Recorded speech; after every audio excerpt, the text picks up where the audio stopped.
Discipline was never meant to inspire people. It was meant to expose them. Picture a room where everyone drifts, jokes, checks their phone. You arrive on time. Same posture, same focus, same routine. No announcement, no performance. The air tightens slightly. Conversations slow. Someone glances twice. Consistency makes people uneasy because it removes excuses. You feel it too. A quiet tension in the chest. A subtle awareness that you're now visible without asking to be. Not admired. Measured. Most men think discipline is self-help. In reality, it's a threat. It shows others what they avoid becoming. That's why disciplined men are labeled obsessive, extreme, cold. It's not criticism. It's self-defense. Here's the warning. Once your behavior becomes predictable and your standards stop bending, people change. Some respect you. Some resent you. Some disappear. If you're not ready for that shift, stop here. Because real discipline doesn't improve your life quietly. Extreme discipline doesn't threaten people because it's impressive. It threatens them because it's confrontational without speaking. Human psychology relies on comparison buffers. Most people feel safe as long as everyone around them bends rules, breaks routines, and negotiates standards. Consistency destroys that safety.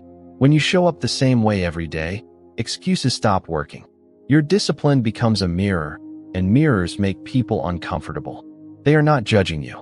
They feel judged by themselves. Discipline highlights lack of control without accusation. You don't criticize their habits. You don't comment on their choices. You simply act. And that silent contrast creates pressure.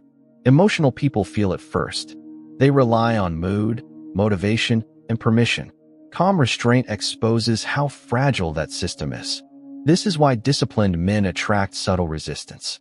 Jokes, labels, passive comments. It's an attempt to pull you back into the group average, where comparison feels fair again. Reactive comfort seekers need flexibility to protect their identity. Controlled operators don't. There is a hierarchy hidden here. Reactive men manage feelings. Disciplined men manage behavior.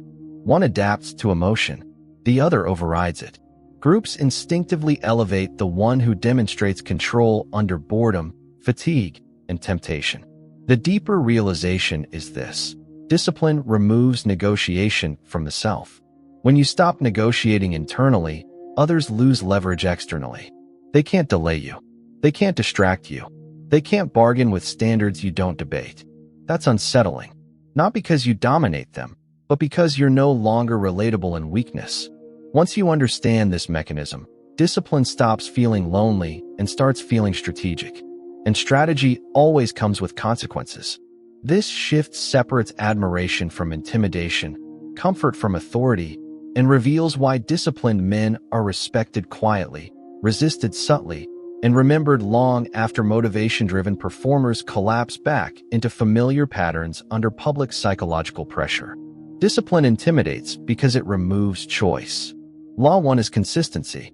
When your behavior repeats without fluctuation, pressure forms around you. Others sense permanence. Consistency tells the world you are not negotiating with comfort. Players move by standards. Pieces move by mood. When standards never bend, comparison becomes painful. People can tolerate talent, but they struggle with inevitability. Predictable excellence forces them to confront their own patterns. That silent confrontation creates unease. Consistency is not loud, yet it is heavy. It stays when motivation fades. That weight is what shifts perception from casual respect to cautious attention. Over time, this compounds. Law 2 is discipline without announcement. Declared discipline invites scrutiny. Silent discipline creates doubt. When you speak about routines, you invite measurement. When you move quietly, people guess. Guessing amplifies fear. Players let outcomes speak. Pieces narrate effort. Announced discipline sounds like ambition. Unannounced discipline feels like inevitability. Others cannot tell if you are ahead or simply disciplined, and uncertainty unsettles them. Silence forces projection. Projection magnifies presence. The less you explain your structure, the more power it holds. Control that doesn't ask to be seen is always felt. This is how fear grows without confrontation and quiet authority emerges. Law 3 is self-denial. When you deny yourself comfort publicly, You signal internal authority. You show command over impulse. Most men obey appetite. Controlled men command it. Self-denial communicates that no external temptation outranks your standard. That hierarchy is rare. It unsettles observers because it cannot be negotiated. They cannot distract you or entice you. Pieces seek relief. Players tolerate discomfort. Each refusal compounds authority. Discipline practiced in private builds character. Discipline maintained in public builds reputation. The world respects men who can say no without explanation calmly, consistently, under pressure and observation every single day, without complaint or apology. Law 4 is routine over intensity. Intensity impresses briefly. Routine dominates permanently. Emotional men rely on bursts of effort. Disciplined men rely on structure. Structure survives boredom. Structure survives fatigue. Structure survives praise and criticism alike. When others burn hot, then disappear, your rhythm remains. That rhythm becomes intimidating because it never argues for relevance. Players build systems. Pieces chase moments. Routine removes drama from progress. It replaces motivation with inevitability. And inevitability cannot be negotiated with, reasoned with, or emotionally manipulated by anyone. This quiet permanence reshapes hierarchies without visible conflict, and sustained discipline compounds power silently daily forever. Law 5 is emotional neutrality. Discipline loses power when soaked in emotion. Anger, pride, or excitement leak investment. Neutrality preserves authority. When you train without complaint, react without flair, and move without display, others read stability. Stability is rare. It signals self-command under pressure. Reactive men seek release. Controlled men seek alignment. Emotional neutrality removes hooks others use to provoke, distract, or derail. The calmer you remain, the less leverage anyone has. Respect accumulates around men who cannot be emotionally moved regardless of chaos, temptation, boredom, criticism, or reward in public and private environments consistently over long periods of time. Law 6 is visibility without explanation. Discipline must be seen, but never narrated. People should notice outcomes, not hear philosophy. Explanation invites challenge. Silence invites interpretation. When your results are visible and your reasoning remains private, power consolidates. Players allow others to speculate. Pieces clarify to feel understood. Visibility without explanation keeps you ahead because no one knows your limits or methods. Mystery protects rhythm. The less people know about your discipline, the harder it is to interfere. Unexplained consistency builds an aura that resists intrusion and quietly intimidates observers across time, settings, and hierarchies without effort or conflict ever. These laws separate calm operators from restless performers. None require aggression. All require restraint. Discipline intimidates because it cannot be rushed, debated, or emotionally negotiated. Players commit to rhythm. Pieces chase motivation. One compounds, the other collapses. When discipline governs you internally, it governs perception externally. People feel it before they understand it. That feeling changes how they approach you. Requests soften. Tests decrease. Resistance becomes subtle. This framework is not about fear. It is about pressure. And pressure reshapes hierarchy silently over long periods without announcements, theatrics, or confrontation, while others slowly recalibrate expectations around your presence and discipline. Pressure exposes patterns faster than talent ever could. In the workplace, deadlines pile up, moods shift, energy drops. Undisciplined you reacts to pressure by negotiating standards. You arrive late once, then explain why. You skip a routine, promise to make it up, and hope no one notices. Each exception feels harmless. Together they teach people what you bend under stress. Unshakable you behaves differently. Same arrival time, same output, same restraint. No commentary. When pressure rises, your rhythm doesn't. Colleagues feel it before they name it. You're not louder. You're steadier. That steadiness becomes a reference point others orbit around without discussion. Now place this in a social setting. Everyone drifts. Food, drinks, distractions. Old you adjusts to fit the moment. You break habits to appear relaxed. You stay longer than planned. You explain why discipline can wait. The room stays comfortable, and so does mediocrity. Unshakable, you leaves early. Eats the same. Declines casually. No speech. No justification. Habits don't fracture for approval. Silence replaces explanation.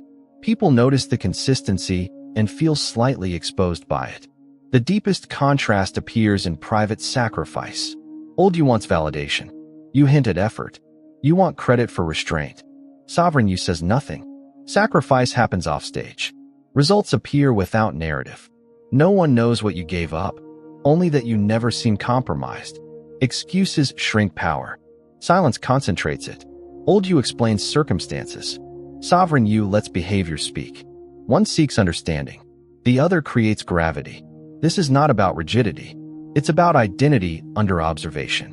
When discipline survives pressure, temptation, and invisibility, it stops being effort and becomes signal.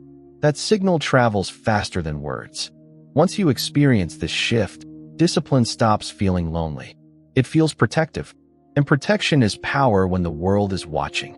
It teaches you who respects structure and who feeds on flexibility. Pressure no longer pulls you apart. It reveals you. And when people realize you do not bend for convenience, they stop testing boundaries. Discipline becomes your quiet reputation long before it becomes anyone else's expectation. That is the advantage most never earn under sustained discipline. Discipline only builds power when it fits the terrain. In long-term hierarchies, leadership paths, and competitive fields, consistency compounds quietly. These environments reward those who outlast noise. When standards never drop, people adjust expectations upward. Your discipline becomes a reference, not a rebellion. Over time, authority grows without conflict because results accumulate faster than opinions. But discipline creates resistance inside rigid systems that value conformity over excellence. When obedience matters more than output, visible self-mastery threatens order. Here, discipline is read as defiance, not strength. Pushing standards too far in these structures attracts correction, not respect. Power adapts. It does not challenge walls it cannot move. The key distinction is between disciplined restraint and rigid obsession. Restraint is flexible. It knows when to apply pressure and when to blend. Obsession is brittle. It announces itself. It refuses context. One signals control. The other signals insecurity disguised as principle. High-status men remain disciplined without becoming predictable or preachy. Ethical calibration matters because undirected discipline isolates unnecessarily. The goal is not to punish others or elevate ego. It is to protect rhythm. Discipline should stabilize environments, not destabilize them. When your consistency creates clarity, trust forms. When it creates friction everywhere, something is misaligned. This is not a moral argument. It is strategic. Discipline is a tool, not an identity costume. Applied correctly, it attracts opportunity. Applied blindly, it invites resistance. The disciplined man reads the system before asserting standards, adjusts without emotional compromise, and preserves power by choosing battles silently. That discernment ensures discipline compounds instead of collapsing relationships, reputations, and access over time. When applied with intelligence, discipline becomes influence, not friction, across environments, timelines, and power structures globally consistently. Motivation fades because it was never meant to carry you. Identity does. The moment discipline stops being something you do and becomes who you are, rhythm replaces effort. You no longer negotiate with mornings, moods, or opinions. You move because movement is normal. The man who doesn't break rhythm is detached from comfort. Not hostile to it, not obsessed with denying it, simply unmoved by it. Comfort no longer votes. Validation no longer matters. Applause does not speed you up. Criticism does not slow you down. Calm repetition becomes dominance because it cannot be influenced. This is where power lines anchor themselves naturally. I do what I said I would do. I don't need motivation. I don't break pace. These are not affirmations. They are descriptions. When identity locks in, behavior follows without drama. Detachment sharpens perception. You stop chasing intensity and start protecting cadence. Others burn hot, then disappear. You remain. Same time, same standard, same restraint. That consistency signals authority because it suggests a system operating beneath emotion. The internal shift is quiet but absolute.